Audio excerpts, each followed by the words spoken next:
உங்கள் பாரம்பரிய பண்டங்களை ஆலடி பட்டியானுடன் சுவையுங்கள். சென்னை, காஞ்சிபுரம், செங்கல்பட்டு, திருவள்ளூர் மாவட்டங்களில் 60க்கும் மேற்பட்ட கிளைகளுடன். ரகங்கள் பலவிதம், ஒவ்வொன்றும் உலகத்தரம். தமிழக உற்பத்தியில் உங்கள் அனுஜ் டைல்ஸ்.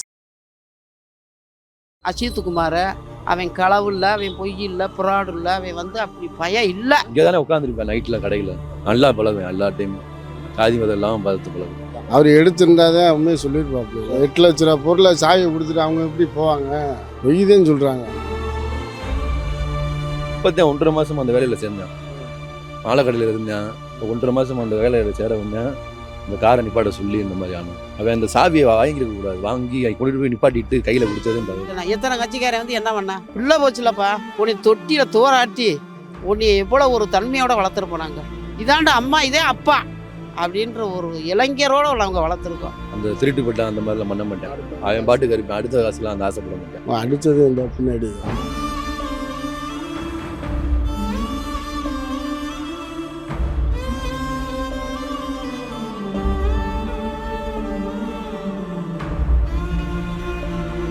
அவன் இந்த பத்திராளிகளில் அவன் செத்தது மாதிரி அவனும் சாமியான். அந்த 7 பேருமே அவன் சாமியான். இன்னைக்கு முழுக்கும் 1 லட்ச ரூபா பணம் கொட்டி ஒரு 50 ரூபாய் நகை ஓட்டுறதுனால அவன் எடுக்கக்கூடிய ஆள் இல்லை. ஆனால் ஏன் இருந்தால் அவளை உயிரோடு இருந்திருப்பேன். ஆனால் ஏன்ட்ட விட்டு அந்த உள்ளே சேர்த்துட்டோம்ல, அதனால அவன் உயிர் பிரிஞ்சது ரொம்ப மன வருத்தமாக இருக்குது. சாராய வழக்கில் கள்ளச்சாராயம் காய்ச்சினவனை ஒன்றும் பண்ணலை. மிகப்பெரிய போதை மருந்துகளை கடத்தினவனை கொண்டு போய் ஆராதனை வச்சிருக்க பாவங்க. அப்புறம் இப்போ ஏழவாழை அவனுக்கு என்ன பண்ணீங்க? ஒரு நாள் மட்டும் 50,000 ரூபா 1 லட்ச ரூபா சம்பாதிப்பேன். அவ்வளோ காசுமே அவன்கிட்ட கொடுத்ததே நான் வந்து எண்ணி வைக்க சொல்லுவேன். அதில் கூட 10 ரூபா காசு தூக்க மாட்டேன். அவன் கேட்டு வாங்குறவன். ஆனால் இந்த மாதிரி கொள்ளையடிக்கிறவன் கிடையாது. அன்னைக்கு என்ன அதான் எப்பயுமே அந்த இடத்துல நிற்பாங்க 2 பேர். இப்போ 1.5 மாதமாக தான் அவர் செக்யூரிட்டி இதில் காட்டில் இருக்காப்புல. வீடு வந்து எங்களுக்கு ஒரு 1/4 கிலோமீட்டர் தான் இங்கேருந்து வீடு. நார்மலாக இதாக இருப்பாப்புல. அன்றைக்கி என்ன நடந்துச்சுன்னா, இந்த மாதிரி வந்தவங்க 2 பேர் வயசானவங்க, இன்னொருத்தவங்க மக வந்தவங்க கோயிலுக்கு போகிறேன்னு சொல்லிட்டு இவங்கள்ட்ட காரை பார்க் பண்ண சொல்லிட்டு அந்த ஓரத்தில் இவர்கிட்ட சாவியை கொடுத்துருக்காங்க. இவருக்கு வண்டி ஓட தெரியாது. அதனால் பக்கத்தில் உள்ளவர்கிட்ட கொடுத்து வண்டியை நீங்கள் எடுத்து போடுங்க அப்படின்னு சொல்லிட்டு சாவி வாங்கி வச்சுட்டாப்புல. போனவங்க திருப்பி வந்துட்டு ஒரு 1 ஹவரில் வந்துட்டாங்க. திருப்பி வண்டியை சாவியை கொடுத்து எடுத்துகிட்டு போயிட்டாங்க. போயிட்டு ஒரு 2 மணி நேரம் கழித்து திருப்பி வந்து நகையை காணா, இவர்கிட்ட தான் சாவியை கொடுத்தேன் அப்படின்னு சொல்லி ஸ்டேஷனில் கேஸ் கொடுத்துட்டாங்க.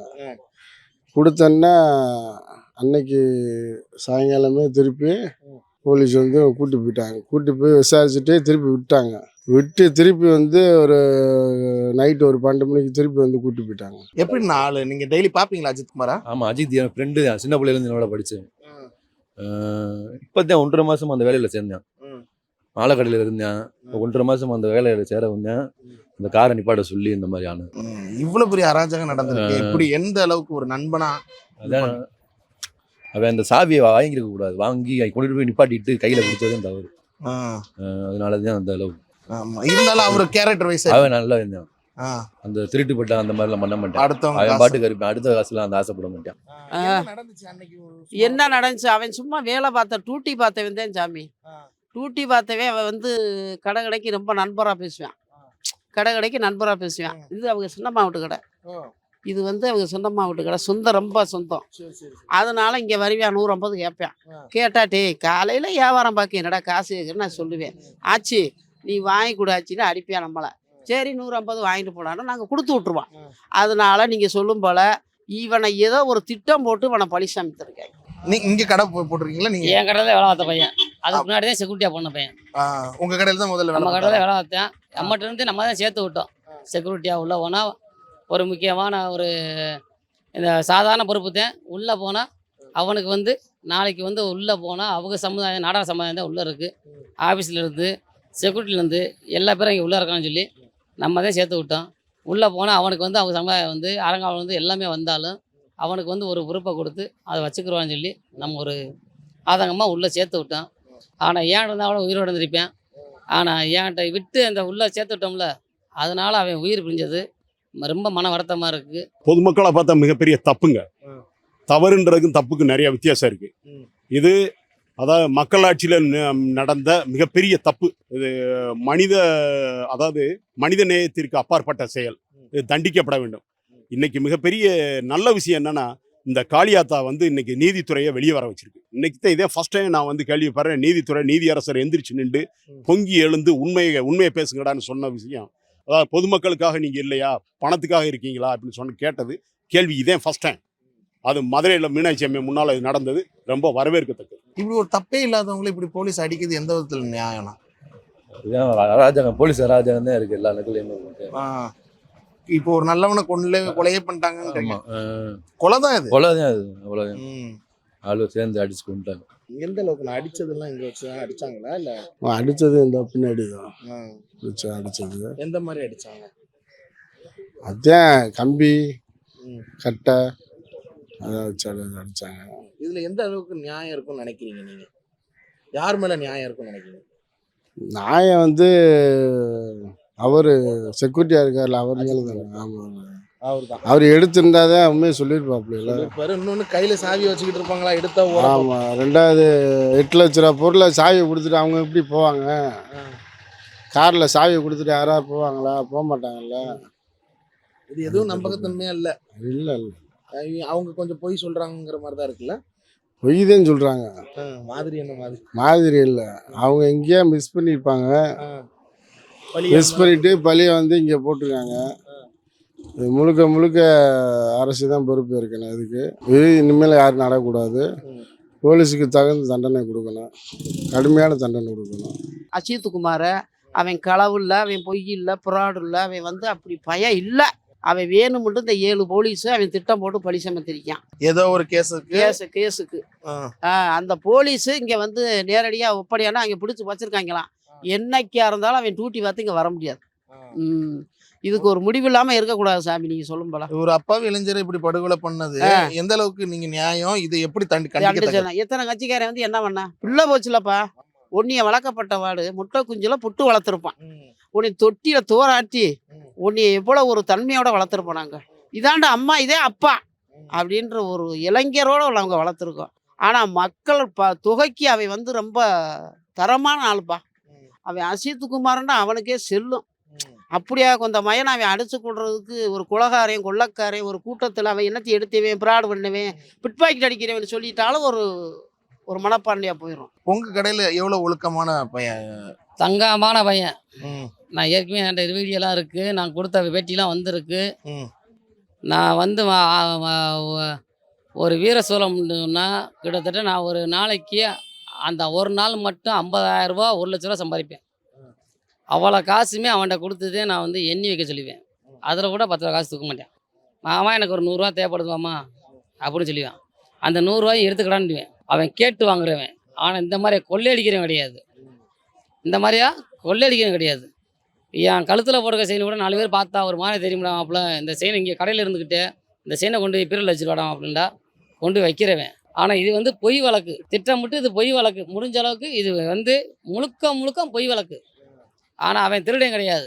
சும்மா இருக்கவனை அடித்ததுக்கு அவன் போலீஸுக்கு பாதுகாப்பு அடித்ததுக்கு அவன் 7 போலீஸு வச்சு அடித்ததுக்கு அம்மாய்க்கு அடித்து அரை இதோட கொண்டு போயிருக்கான். அரை உயிரோட மறுபடியும் அவன் அடி தாங்க முடியாமல் அந்த அஜித் குமார் நான் இன்னிடத்துலதே நகை வச்சிருக்கேன், இன்னிடத்துல வச்சிருக்கேன்ட்டு பாதி உயிரில் கொண்டாந்து ஆஃபீஸில் ஒப்படைச்சிட்டாங்க. நீ ஒவ்வொரு வாட்டியும் இந்த ஞாபகங்கள் உங்களுக்கு எப்பவுமே வரும். இங்கே தானே உட்காந்துருப்பேன் நைட்டில் கடையில், பக்கத்து கடையில் உட்காந்துருப்பேன். வா மாப்பிள்ளைன்றோம், பேசுவோம், பேசிட்டு தான் போய் நல்லா அன்பா நல்லா பழகுவேன். எல்லா டைமே சாதி மதம் இல்லாமல் பார்த்து பழகுற டைப். மாமா மாப்பிள்ளைன்னு எல்லார்ட்டையும் நல்லா பழகுவேன். மொத்தத்தில் இது பெரிய அநீதி தான். தாத்தாங்குளத்துல மாதிரி அடுத்து நடந்தது. இதுக்கு எந்த அளவுக்கு தான் தண்டனை கொடுக்கணும்ன்றீங்க? எப்படி தண்டனை கொடுக்கணும்? அதான் அரெஸ்ட் பண்ணியிருக்காங்கல்ல, அதான் அரெஸ்ட் பண்ணியிருக்காங்க. பெரிய தண்டனை கொடுக்கணும். காவல்துறை சட்டத்தை கையில் எடுக்கிறது எந்த அளவுக்கு அது நியாயமான ஒண்ணு? ஏன்னா இது ஐயா நாங்க வந்து நான் எக்ஸாரிமி, எங்களுக்கு யாருன்னா ஒரு சீனியர் ஆர்டர் கொடுக்காம கீழே இருக்கவங்க பண்ணவே மாட்டாங்க. சீனியர் யாரு? அந்தங்களுக்கு சீனியர் யாருன்னா அரசு, அதாவது அரசியல் அமைப்பு சட்டத்துக்கு உரிய அரசியல்வாதிகளா இருக்கலாம். இன்னைக்கு அரசியல் வியாதிகளால் ஒப்படைக்கப்பட்ட அரசு அதிகாரர்கள். அரசு அதிகாரிகள் வேற. அரசு அதிகாரிகள்ன்றது ஒழுங்கா மக்களுக்காக செல் பண்ணுவாங்க. ஆனா இன்னைக்கு இருக்கவங்க எப்படி அரசு அதிகாரர்களை மாட்டாங்க. இவங்க என்ன பண்றாங்க, மக்களுக்கு புறம்பா நடக்கிறாங்க, மக்களுடைய இதுக்கு புறம்பா நடந்து மக்களாட்சி மனிதநேயமற்ற செயல்களை செய்கிறாங்க. இதுக்கு காரணம் யாரு? இதுக்கு காரணம் யாருன்னா கம்ப்ளீட்டாக வந்து அரசியல் வியாதிகள். அவங்க ஆர்டர் இல்லாமல் சீனியர் ஆர்டர் கொடுத்துப்பாங்களா? பாவம் ஜூனியர்ஸ். இப்போ இவங்க வந்து 6 பேர் பண்ணது மிகப்பெரிய மனிதநேயமற்ற செயல். இந்த தப்பு தான். இவங்க செய்வாங்களா? இவங்களுக்கு யார் அந்த சாருன்னு கேட்டுக்கிட்டு இருக்காங்கல்ல இன்னைக்கு. அதெல்லாம் உண்மையிலேயே மக்களுக்கு வெளிவரணும். இந்த அம்மா சொன்னதெல்லாம் பார்த்தீங்கன்னா இவங்கெல்லாம் பேசுகிற பார்த்தா மிகப்பெரிய கொடுமை நடந்திருக்கு. இவ்வளவு நடந்திருக்கு. இது அறங்காவல்துறை, இந்து அறங்காவல்துறையில இருந்து அந்த அமைச்சர் ஏன் வரல? அமைச்சர் வரல, ஒரு ஏன் வரல? அதிகாரியும் வரல, ஒரு அதிகாரியை கூட கைது வரல. அது ஏன்னு தெரியல. இந்த மிளகா பொடியெல்லாம் இது பண்ணதெல்லாம் தெரியும். அதெல்லாம் தெரியும். என்ன அதை வந்து தண்ணி ஏட்டதுக்கு மிளகாப்பொடியை கரைச்சி ஊற்றிருக்காங்க. இது எந்த அளவுக்கு ஒரு அராஜகமான இது எப்படி வந்து அராச்சரம் அவன் பண்ணினான்ற அவன் வந்து இந்த பத்தராடி கோயில அவன் சாவன். அதாப்பா எனக்கு முடிவு தெரியும். நான் சாமியாடி, பாண்டி சாமியாடி. அவன் இந்த பத்தராளி கோயில அவன் செத்தது மாதிரி அவனும் சாவியான். அந்த 7 பேருமே அவன் சாவியான். அந்த காளி அவனை இழுத்துட்டு வந்துடும். இழுக்காம விடவே விடாது அவனை. இந்த அவன் தம்பி தான். 2 பேரும் அழகா பழகுவாங்க. இவன் வண்டியில தான் அவன் ஏறுவான், அவன் வண்டியில தான் இவன் ஏறுவான். அவங்க சின்னம்மா மயன் தான். அந்த ரம்யா பிள்ளை தான் இவ்வளவு தூரம் அந்த பயலை வளர்த்து எடுத்து இவங்க வீட்டில் தான் கிடைப்பேன். அந்த நேரமும் வேலைக்கெல்லாம் அவங்க அண்ணன் அவங்க மாமா கூட்டிகிட்டு போவார். எந்த வேலைக்கு 6 வண்டியில ஏறி போயிடுவான். அப்படியாகும் இந்த பையன். இன்னைக்கு முழுக்க 1 லட்ச ரூபா படம் கொட்டி ஒரு 50 வகை நகை ஓட்டுறதுனால அவன் எடுக்கக்கூடிய ஆள் இல்லை. அப்படிப்பட்ட ஒரு கேரட்டானவே அவன். ஐயா 100 ரூபா விடு, வேணாம்னே, வேணாம்னு போயிருக்கான். அவன் உடமைப்பட்ட ஆள் எடுத்தையும் கேட்பேன், எல்லார்ட்டையும் கேட்க மாட்டேன். அப்படி ஒரு கேரட் உள்ள பையன் அந்த பையன். இதுக்கு என்னன்றது ஒரு முடிவு எடுங்க சாமி. நீங்கள் சொல்லும்போது நீங்கள் பத்திரிக்கையில் அடிக்கிறதுல தான் இருக்குது. ஏன்னா அந்த கடையெல்லாம் ஓரம் கட்டி கடை டெண்டர் கட்டணும். நீங்கள் சொல்லும் போல் ஒரு கட்சி ஆஃபீஸ் ஒரு அமைக்கணும். நீங்கள் சொல்லும் போல் சேங்கமார 2 கொட்டுக்காரரை கூட்டியாந்து ஒரு நாடகக்காரியை கூட்டியாந்து நாடகம் போடுறதுக்கு இங்கே வேலை இல்லை. என்ன சொல்கிறீங்க? இது வந்து இந்த ஊரில் தான் பிரசன்ட்டு நம்பர். நாங்கள் இந்த ஊரில் தான் இருக்கணும். வெளியூருக்காரங்க உள்ளே நுழையக்கூடாது. அது உண்மை.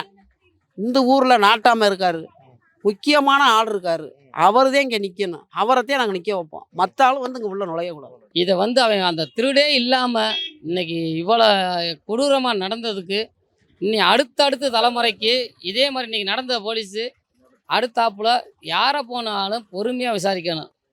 புரியுதுங்களா? அடுத்தாப்புல தாமதம் பண்ணி இதை அருமையாக பொறுமையாக தாமதம் பண்ணி இதை ரொம்ப அளவுக்கு போகாத அளவுக்கு அடிக்காத அளவுக்கு போலீஸ் விசாரணையில் ரொம்ப இருக்குல்ல, ரொம்ப விசாரணை இருக்குல்ல. ஏன் இது மட்டும் தானே விசாரணை? பொறுமையாக விசாரிக்கலாம், ஒரு ஆறை போட்டு விசாரிக்கலாம். இவளெல்லாம் விட்டு இன்னைக்கு போய் அடிச்சே விசாரணை பண்ணுறோம்னு சொல்லி அடிச்சே இன்னைக்கு வந்து ஒரு உயிரை இழந்துட்டாங்க. நாங்கள் இழந்துட்டோம். அதாவது நான் வளர்த்த புள்ள, பெத்த புள்ள அவங்க. புரியுதுங்களா? பெத்த புள்ள அவங்க. நான் அந்த ஒரு 3 மாதத்துக்குள்ள உள்ளே போகிறதுக்குள்ளே வளர்த்த அப்பே நல்லா இருக்கலாம், தகப்பனாக இருந்து பார்த்தேன். அதனால் மனசு தாங்கலை. இப்போ இந்த 2 பொம்பளை சொல்கிறாங்க. இந்த 2 பொம்பளை யார்கிட்ட சொன்னாங்க? அது ஐஏஎஸ், ஐபிஎஸ், ஐஎஃப்எஸ். அந்த எஸ்ஸை பிடிச்சி முடிங்க. அவங்கள முடிச்சாத்தே இது கரெக்டான உண்மையான இது விளக்கம் கிடைக்கும். அது காளியாத்தா செஞ்சிடும். இவங்க நீதி இங்கே செய்யாட்டியும் காளியாத்தா கரெக்டாக அவங்களுக்கு பதிவு. இதுக்கு முன்னாடி அஜித்குமாருக்கு ஒரு குற்றப்பதிவே எதுவுமே இல்லை அப்படிங்கிறவங்கள ஒரு சாதாரண ஒரு பையன் காவலாளி, ஒரு செக்யூரிட்டி இருந்தவன் மேலே என்னங்க இருக்கும்? அவன் இந்த பெரிய என்ன சாராய வழக்கில் கள்ளச்சாராயம் காய்ச்சினவனை ஒன்றும் பண்ணலை. மிகப்பெரிய போதை மருந்துகளை கடத்தினவனை கொண்டு போய் ஆராதனை வச்சிருக்க பாவங்க. அப்புறம் இப்போ ஏழைவாழை அவனுக்கு என்ன பண்ணீங்க? அவனுக்கு வந்து நீங்கள் பாதுகாப்பு கொடுக்கணுங்க ஏழை மக்களுக்கு. இன்னைக்கு நீதித்துறை வந்து சத்தம் போட்டிருக்காருன்னா அவருக்கு எவ்வளோ இதாக இருந்து கோபம் வந்திருக்கும் பாருங்க. அப்போ நீதியரசருக்கே கோபம் வர்ற அளவுக்கு இருந்திருக்குன்னா மிகப்பெரிய தப்பு நடந்திருக்குன்னு அர்த்தம். உங்கள் பாரம்பரிய பண்டங்களை ஆலடி பட்டியானுடன் சுவையுங்கள். சென்னை, காஞ்சிபுரம், செங்கல்பட்டு, திருவள்ளூர் மாவட்டங்களில் 60க்கும் மேற்பட்ட கிளைகளுடன். ரகங்கள் பலவிதம், ஒவ்வொன்றும் உலகத்தரம். தமிழக உற்பத்தியில் உங்கள் அனுஜ் டைல்ஸ்.